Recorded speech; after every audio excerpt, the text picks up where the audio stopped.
Welcome to The Voice of Retail. I'm Michael LeBlanc, your host. The Voice of Retail is produced in conjunction with Retail Council of Canada and is presented by Hale, a performance marketing partner trusted by brands like ASICS, Sage, and Orange Theory to scale with focus and impact. Carl Boutet, welcome back to the Voice of Retail podcast, my friend. How the heck are you? Where am I? Who am I?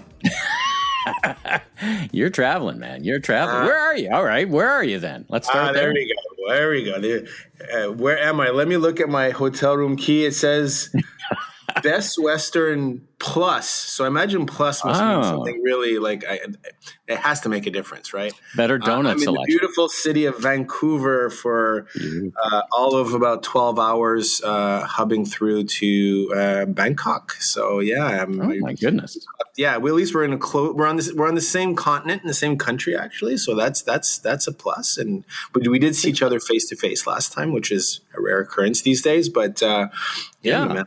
I'm happy to say I'm in beautiful Vancouver.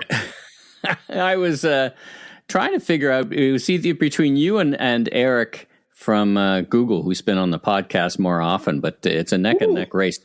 Certainly you win the recency award. You and I had a fun intersection at Seattle and Montreal with Jake Carls from the Midday Squares. And of course, that was just a pile of fun. But we committed, get Jake out of the room because larger than life personality, the three of us had fun, but let's you and I rip because you got a new book. I want to learn all about it and you're traveling and all that kind of stuff. So obviously we know each other well, but maybe not everybody knows who you are. So who are you and what do you do for a living? Well, before I say that, let me just say, I don't know if I've done it yet, but I need to thank you, my friend, because I first of all, being the one that's been in good company in the most recurring opportunities to speak to you, and you've been such a support, not just to me, but to the industry, and this show has been terrific, and with your other sidekicks and your other platforms as well. You are a force of nature, my friend, in this space. You are really, really appreciated. So, my name is Carl Boutet. I guess go under the moniker of a retail strategist, but I wear a couple of different hats because I teach, I speak, I consult, I advise, I kiss babies, I shake hands, so I'm I guess a bit of all trades, usually kind of with the common denominator of retail innovation. And you and I met, if we go back in the time tunnel, because it also helps provide people with some good context. Like, you're a retail advisor, but where did that come from? You've been in and around the retail industry for your entire life, both as an operator and as an advisor, right? Today, you wear the hat more as an advisor, but that's not been your entire career. That's what you bring to being an advisor, yeah? Yeah, I appreciate that, and I try to bring that back to this. I have a solid decade of running and running a national chain, the first generation of wireless, going back to the mid-late 90s with for those that are old enough to remember brands like Cantel and Price Club.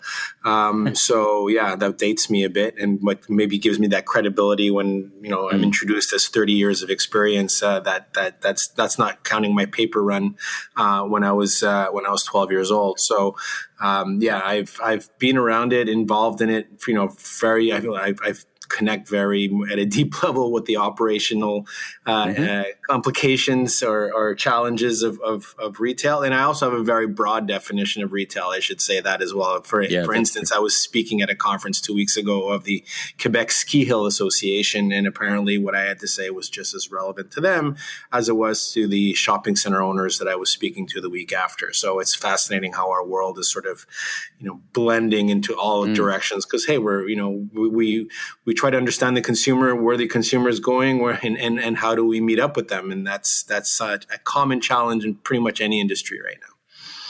Now we're here to primarily talk, as I mentioned, about your latest book, The Flip, but lots to talk about in general and the state of retail and the road ahead. Let's knock a few things off first. Now, I just noticed on LinkedIn you recently got noticed as a boutique advisory shop. Time for a humble brag, my friend. What was that all about? I love it when algorithms hallucinate in my direction. So yeah, well, there's this organization called Thinkers 360 that's been very generous to me. That's named me top 10 on the retail thought leadership and top 100 in emerging technology and business strategy. And then they added this agentic AI one, but interestingly enough, instead of naming me, they named my consulting agency called Studio RX, which is basically Carl Boutet incorporated. So it's so that was a fun nod. I do banter a lot around agentic, and we'll get to that when I talk about the book.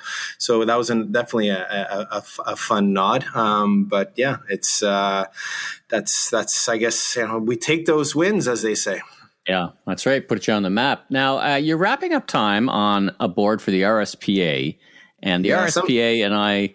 The RSP and I go a ways back. It was a gig I had. I love the folks, Jim, and the folks at the Retail Solution Provider Association. That's right. And as my time wrapped up on the board as an advisor, they said, do you know anybody who would be a great fit for us? I recommended you, and as you say, Michelle Siroff from Blue Star was part of that as well. And you're just about to wrap up your term because it's a limited time term. Talk about the association a little bit, because I think it's not adjacent. It's part of the retail industry and the food service industry. 100%. And then we can talk about a bit of the challenges, because I think there's some lessons there. But talk about who RSPA is and what you're doing there, and then we can dive into some of their challenges and opportunities. Really. Yeah, another thank you for that, and also having me. I think you introduced me to them when we spoke at the Canadian. We were on stage at the Canadian Hockey Hall of Fame, which I told my parents it wasn't through my Pee-wee years that I got that nod, that opportunity to be on stage in the Hockey Hall of Fame. But it's an amazing association, really truly grassroots. I think they cover something, a sector of the industry that is often less visible to many of us. They're sort of the back end of the digital tech stack for primarily point of sale technology is sort of their raison d'être, where it started anyways. I mean, they actually started off from the old cash register days, right. But, and really great people, North American Association, the largest one in the IT channel for retail. And I would say kind of mid-market. Like, I think, when I introduce them to potential members, I say, listen, this association, first of all, doesn't have any retailers on it, which is interesting. But I think that's by design, because they're the solution provider piece of the equation. So, all the ecosystem. I always like that. I always like that about them, because they didn't muddy the water, right? Associations who start bringing in all the different players at the table, then.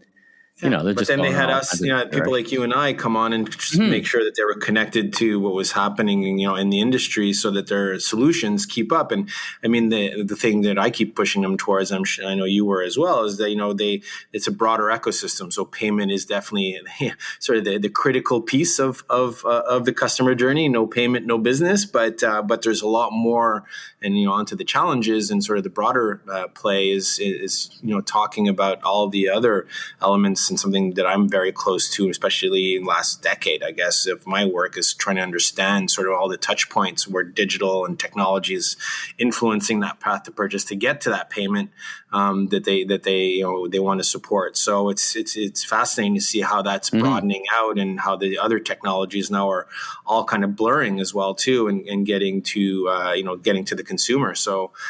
That's where I think the solution, the association is, heading right now. We're seeing broader. We have my last board meeting coming up in a little over a month, where we'll be back in Vegas for Retail Now, and you'll see there's a trade show part of that. Is a big part of that event, and you'll see a broader and broader spectrum of solution providers beyond just the traditional point of sale people. I mean, when you catalyze or crystallize one of their challenges as an organization, and they serve the indies and mid-market, is they're up against what they call the 1-800 guys, the 1-800 models. And when any of us go in a restaurant, if you look at the point of sale, I'm picking on one element of the business, because they have many. You'd go in, and sometimes these generic point of sale, and they call them the 1-800 guys, because it's a very generic, but it's very, they're all funded by private equity. And they, as a group, are much more specialized. They'll go into the restaurant and they'll say, you need this mix of product and technology. and they're kind of up against it, right? So there's some metaphors there. I think some lessons to be learned. And it speaks to sort of the tides right now. There's one side of it, people just want kind of a one size fits all solution, plug and play, and it'll do it'll do 80% of the job okay. The other 20 they'll put up with the problems. But if they want something that gets a little more support, where they actually have probably somebody they can call upon and get a phone, have a phone number that they can actually not an 800 number, but a phone number where they can reach somebody for support, because these are a lot of integrators as well. Sort of the people that are supporting the tech stack are in there as well. So it's much more human scale. I'd say at a human scale kind of business versus the large as you mentioned, private equity back or even publicly listed in some case companies that they're just all about top line growth and they're just churning out customers, but they're pretty sure they don't really know them at an intimate level other than the data that they might be collecting on them. Wow, that's an interesting point. But let's shift gears a little bit. So you're in Vancouver on the way to Asia. What are you doing there? And I want to get into some of your lessons or learnings about Asia. But what do you do over there?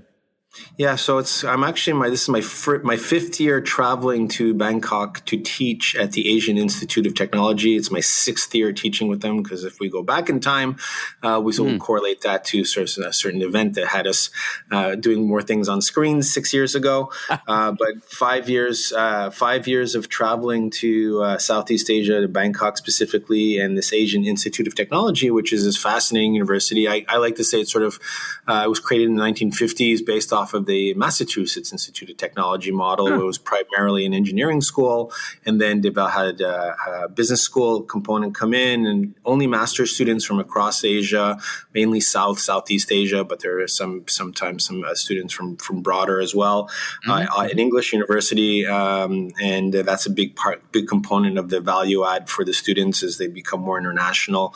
And I teach digital marketing and customer analytics there, so it's not a retail specific, but because of the customer analytics piece, and I get to co-teach some part of that with a friend now from South Africa. So it's really fascinating to see the whole spectrum, the whole group of different nationalities, because Southeast Asia is a very diverse, very broad, and very much influenced by China. So that's maybe, your next sort of leading to your next point is what am I observing out there? Was a lot of that. And it's a really interesting market. So as you walk the retailers in Bangkok, and as you travel, I think you're in Vietnam and Cambodia as well. What do you observe? Is technology sweeping across the world in the way you would expect it to sweep across the world, or are we still seeing the basics of human condition, human relationship being paramount? Yeah, I think, they're both are the same. So, I mean, we often hear when we talk about emerging markets, this notion of leapfrogging, right? Where they can sort of jump over a couple of the hurdles that we had to cross as our markets became more formal. That's the word I like to use, because there's a lot of informal retail in those markets where, mom and pop, maybe not even taking card payment, having just cash only business sort of thing, which is typical of emerging markets around the world. But now they're quickly moving because of the smartphone and the fact that they can take tap right off of their Android or whatever, and that and now they all of a sudden they're becoming digital, and then they have these platforms that are making it very easy for them to sort of broaden their take their little operation on a street corner and make it then all of a sudden available to everybody across the city of 10 million people, or even across a region of nearly 1 billion people if you count all Southeast Asia. Logistics are another challenge in those markets, but if we just focus on the digital storefront piece and platforms like Grab, which is sort of the Southeast Asia's version of Uber, they're really what we call super apps, right? Which rewind back to my saying close to China and very much inspired by those models. So they're amplifiers, right? But they are very, very human. And just last week at the shopping center conference I was giving, I was sharing with them like one of my favorite malls there that I'm looking forward to go back to.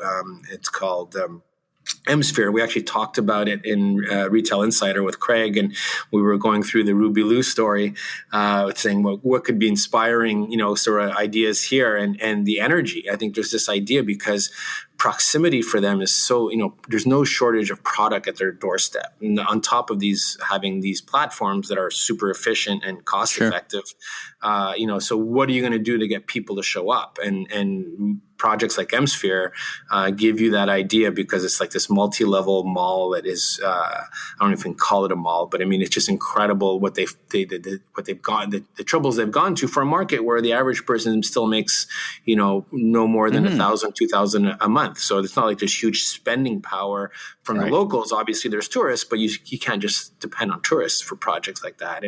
And there's a density of these kind of projects. So how they have to compete for the attention of the consumer, I think that's really inspiring and probably doesn't get talked about enough, whereas we're focused very much on their digital tech stack and the capabilities that brings. But you point out the human one and how they amplify the creativity. And I come back to this word energy. For me, that's really what it boils down to. You mentioned Ruby Lou. I don't want to relitigate the whole Ruby Lou experience, but you had the opportunity, I think, to meet her, because I saw a picture of you and her. I did not have that opportunity, and very few people did. Yeah, I generally think that I was on the much more negative side of the outcome. Turned out I was more right than wrong, but you were more optimistic. And let's talk through that, because I think, I noticed she just opened up a whole, what is it called, TM Wander at her Twassen Mall, which is not using the space at all. It's just a different concept around a food court and a mall. But it's a different concept, but I think it speaks to what I was excited about when I met her and had this conversation at the very beginning of the whole ordeal, and how it's this strange set of circumstances created the opportunity to sit down with her and some members of her team to sort of talk about her vision, which that's what I was on board for. What I wasn't on board for, what you were picking up on, was probably the lack of sort of operational details that would go into making this work, which I think somebody like her doesn't really get too tripped up by. She's like, sort of build it and they will come, or we'll build the plane as we fly it. I think it was more her approach, which obviously the courts did not, and rightfully quite. I know I went on the record, as much as I admired her vision and what she was trying to bring to the table. I also was quick to point out that there was going to need to be a lot more structural focus and discipline to make it work. So that was it. I was, and it's funny because MSphere, like I said, was something that she actually pointed out to me, because she was like, we quickly talked about Asian retail. And I said, well, I travel, twice a year, Bangkok and Vietnam, or Ho Chi Minh, Hanoi to teach. I can see right away how the two of you would have lots to talk about given travel. And she said, have you been to MSphere? Because it had opened up just before my previous trip, and I just popped my head in and I saw just this crazy food court and thought that was it. I hadn't realized all the floors above it, what was going on. And she's like, no, you need to go and check it out. And to me, that spoke very much, and that was what got picked up in the article with Craig, was that there's this energy to Asian retail that I think we could benefit from here, because the competition sort of drives that. And then if you tell people, say, listen, they're able to do this. Yeah, they have big budgets because it's a large market. But again, they're catering to, very low disposable income. So how do we make those two worlds come together in markets where, especially now, we're rethinking? I'm here in Vancouver. I want to go check out Oak Ridge in a couple hours and see, and I know everybody's trying. We had Royal Mount in Montreal. Like we've had these new projects come along, or the redesigns of some of our malls, like Eaton Center and so on. So it's interesting to see what we can pick up. And let's not forget, we have a growing Asian population in our country too. So maybe they're expecting some of this as well. And I suspect in her case, that was very much part of that play.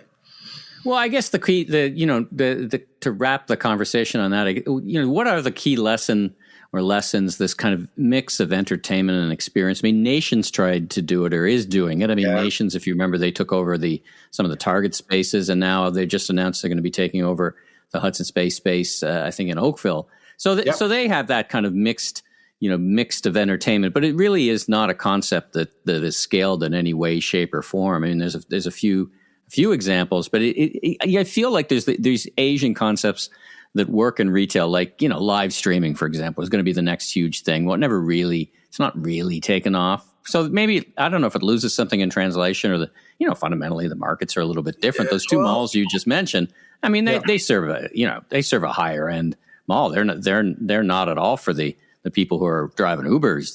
They're for a whole different class of people, right? Yeah. Well, I mean, they can be. I mean, like that was the interesting thing with this project in particular. I was spending a little, probably more time than we should on it, but just saying that it's part of sort of a portfolio, and this latest one is more, I'd say, mid-market and accessible. It's not the luxury brands that are there. I mean, it's an IKEA is actually the main anchor in that project, but I think we sort of default to ones and zeros on this. Is it's either luxury or it's affordable, and is there a way to think about experiences where you mend it to? And I could think of like one of the things I really enjoyed was these TNT night markets. I don't know if you've been to any of those, or the TNT team. I mean, I don't know if you picked up what the energy was like when you went to the one. And I know you're a food guy, so you're probably paying special attention to the barbecuing going on there. But it's that was what I'm trying to. I think that's the lightning in the bottle everybody's trying to capture. And TNT doesn't do it year round. Obviously, they make it but that, I think that sort of thing, that kind of energy, and in all the malls in Southeast Asia, they recognize that they need to create these events. They just have this there's always something going on. It's a karaoke thing one week, it's a food show the next week, it's a theater thing going. I mean, they know they got to keep driving that energy, which I think we often take for granted. So we're a merchandising centric sort of business model, and we say, well, if we change collections and we'd run promotions, that's what brings people in. But I think we're more and more defaulting to screen. Unfortunately, we need to bring something a little bit more to that, and that's where my interest goes around that story. Let's talk about your new book. It's a great segue. Take us through the purpose of the book. By the way, it is called The Flip. It's not your first book. All your books have been so insightful. And what's the key insight of the book? And take us through that core framework, what you call your 4 forces. Yeah. So, I mean, this third book, the first one, Great Acceleration, one you've had me on every time to talk about it. I'm very, very appreciative of that. So the first one was about sort of how the pandemic accelerated a lot of the digital transformation agendas and the impact that had on the consumer and the organizations trying to keep up, and then maybe even overshoot some of that. And then and that the overshoot part came more into life around the blind spot, which was a second book, and how we get caught off guard, by AI specifically, or large language models and generative AI. And so how do we sort of avoid not being caught off guard again by these kind of models that seemingly come out of nowhere? And then this third book, The Flip, is kind of taking it all back and saying, well, okay, now we have, we had this acceleration, we have these models that are sort of rapidly, going through organizations, through retail and other, sort of redefining a lot of the workflows, a lot of the journeys, how we engage, from where we source the very materials that we're going to be selling, to how we deliver them, to the loyalty programs we're going to run on them. So I think there's no touch point that the algorithms are not going to influence. And my concern in The Flip is actually this idea that where is the value creation really coming from, and how do we make sure that we can maintain some level of control over it? Because what's my biggest concern with The Flip is the idea is, as the value creation, kind of goes more and more towards the algorithms influence.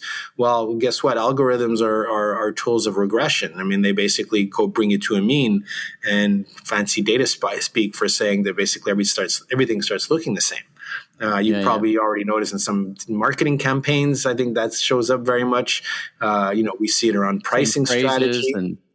We see it around pricing strategy. We see it around sort of the mix of products and things like that. And then we already, I think even pre-algorithm, we were facing a bit of the Zarification, for instance, of fashion retail, where you kind of wonder what store you're actually in sometimes, because everything started looking the same. So how do we stand out? How do we, use the algorithms? And I'm me, I'm not anti-technology by any stretch. If anything, I'm pro-technology. But at the same time, I'm concerned that, and there's a lot of broader concerns happening out there on what the algorithms are influencing in our worlds. But on the purely business sense, how are they influencing in the 4 forces?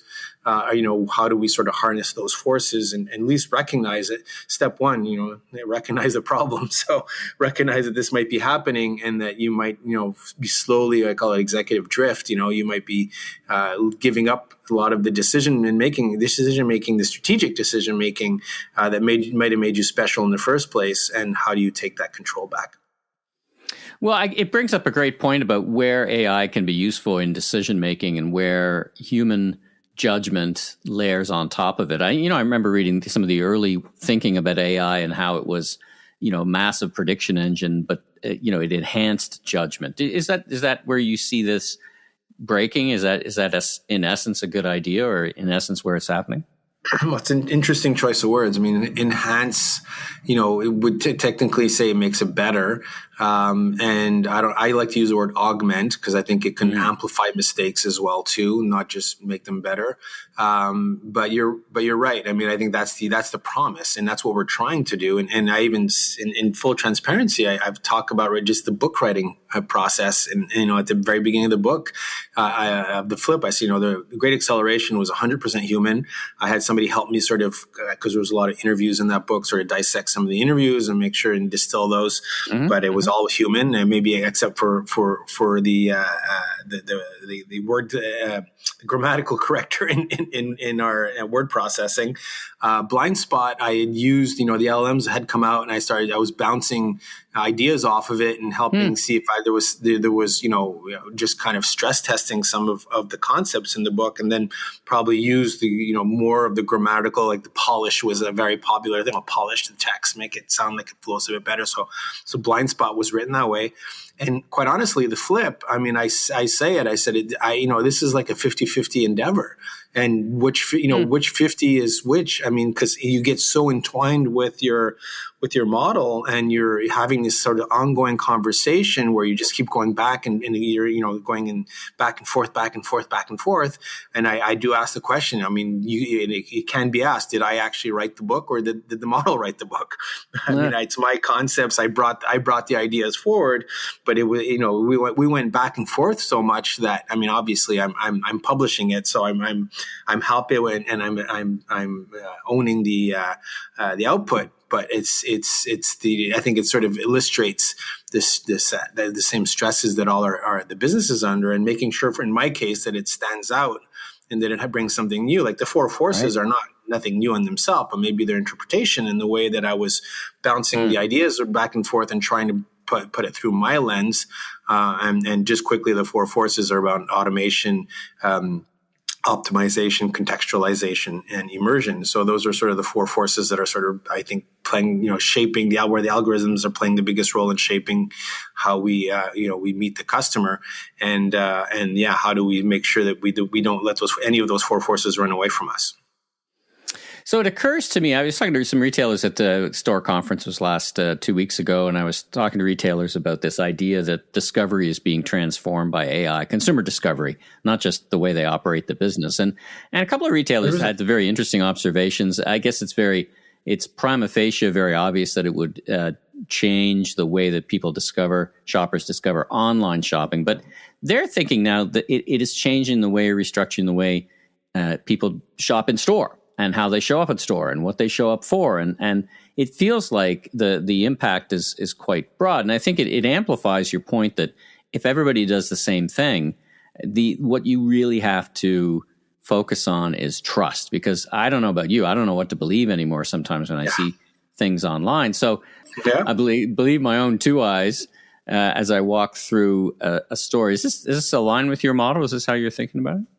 Yeah, well, there's something called agentic engine optimization, which is sort of taking over now. As I'm heading off to teach, digital marketing, it's something we're spending a lot of time. How do we influence, as we used to do with search engine optimization or search engine marketing? How do we influence the agents so that they point people in our way? And I think we all have stories. I'm sure you have some great barbecue stories of how ChatGPT got you to do something, but that you hadn't thought about. And I've seen it like in so many different ways, from a cabinet maker maker telling me a story of how he discovered a tool for his shop from ChatGPT. And this is like 2 years ago already, this story that, and how it changed sort of his operations on the production side to, a day doesn't go by where we don't get some sort of story around the impacts on marketing and how quickly that's changing and how we discover brands. And there's so many forces. The four of them are there. And when we say believe your eyes, I mean, like, even when you're in the shops now, I think you're going to have to be a little more conscious that there's going to be more and more of that contextualization and immersion forces coming through that might be tricking you into thinking you're believing your eyes. And not to get too esoteric here, but it's just it's really interesting, Michael. I'm telling you, there's these, and it's at the speed that is happening at as well too. We thought the acceleration from the pandemic was like breakneck. Now we're looking back and saying, "Wow, it was kind of quaint." Those were like slow times. And teaching this stuff, it reminds me of that every semester. I mean, I pretty much have to almost rewrite the course as things. I mean, the fundamentals stay the same, I guess, the principles, and I still use the relevance index, which I've had in all 3 books. How do we stay relevant, and what are the 4 forces around the relevance, not the technology, and that still resonates really well with executives, or a lot of my work comes back to. But it's I think the idea, what you pointed out, what others are seeing and how you're going to use it and how it's going to influence. I mean, we're just still scratching the surface. We still have a lot of it. We have really good algorithms. We have shitty hardware. That's our biggest challenge right now. Our eyes are still glued to these damn phones. So if we find ways that are going to be a little more, lighter touch, more, audio is going to probably play a bigger and bigger role, which may be good for people in the podcasting world to hear, audio immersion and things like that. But, I think that it's going to be really, and just take, for instance, to the next AirPods are going to have cameras built into them. So let's see where that brings us. Well, let's wrap a wide-ranging conversation with some advice. So 3 key things that the retailers listening should be thinking about today in the context of the flip and the context of what you talk about in AI and context. What are the 3 pieces of advice you'd have? 3 most important things they should be doing or thinking about today?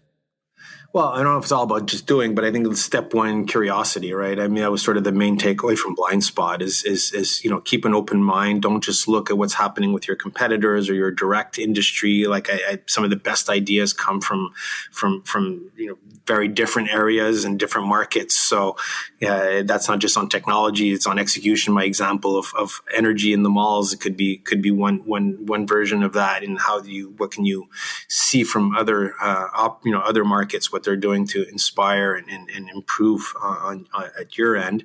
The second one, I think, is the idea of, I think the whole human, where does the human creating value question is really important in the organization. So, how are we structuring our organizations, our workforce?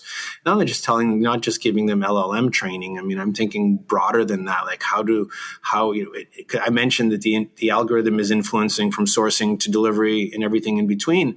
I mean, how does that reflect in your org and how you're managing the people and what they're doing and what's expected of them? So that's the second one. And the third one I keep coming back to, and I it's been there from the start. There's the relevance index, but there's also just the basic equation. Let's, remember the fundamentals of business. What does it take to make our business work? We need traffic, we need conversion, we need average basket, we need margin, we need loyalty. Those are the fundamental levers of any business equation. So whatever investments in the first 2 categories I just talked, the first 2 recommendations I give, ultimately, how do they impact that third one? Where can people get a hold of the flip? StudioRx.world. StudioRx.world is my website. It's actually being redesigned as we speak. The book launches on June 18th, live from Bangkok. Sounds like that sounds like a song from, isn't it? It's exciting. Night in Bangkok or something. But yeah, so and interestingly enough, as you know, I do things always a little bit differently. The digital version of the book is sort of a really fun. I think it's going to be. Usually, the digital versions were like PDFs. Now I've made it into a website, like an interactive website that people are going to be able to access, and for less than the price of a grande frappuccino. So that's a nice, I think for the kind of insights you're going to get, they'll last hopefully longer than your sweet, sugary, caffeinated drink. and the print versions are always a little more exclusive. But if they say they're a friend of yours, Michael, then maybe I can help them. And you've already given the website, but what's the best way to get a hold of you? A LinkedIn guy, or how do people who are hearing the sound of your voice say, "I need that insight at my next meeting or at my next boardroom meeting"? Yeah, well, there's a way to reach me through the website, but LinkedIn is my superpower. So that's LinkedIn. I'm all over it. Well, Carl, always a treat to have you on the mic. Thanks for squeezing me in on your travels out to Asia. Safe travels from Vancouver over now, and you'll be back. It sounds like you're spending a bit of time there, so I wish you, like I said, safe travels and a great experience teaching these things. I think everyone benefits from your experience, so they are lucky to have you, my friend. Well, listen, thank you again for everything you do, and look forward to our paths crossing once again, hopefully soon. Thanks for tuning into this episode of The Voice of Retail. If you haven't already, follow on your favorite podcast platform so new episodes will land automatically each week.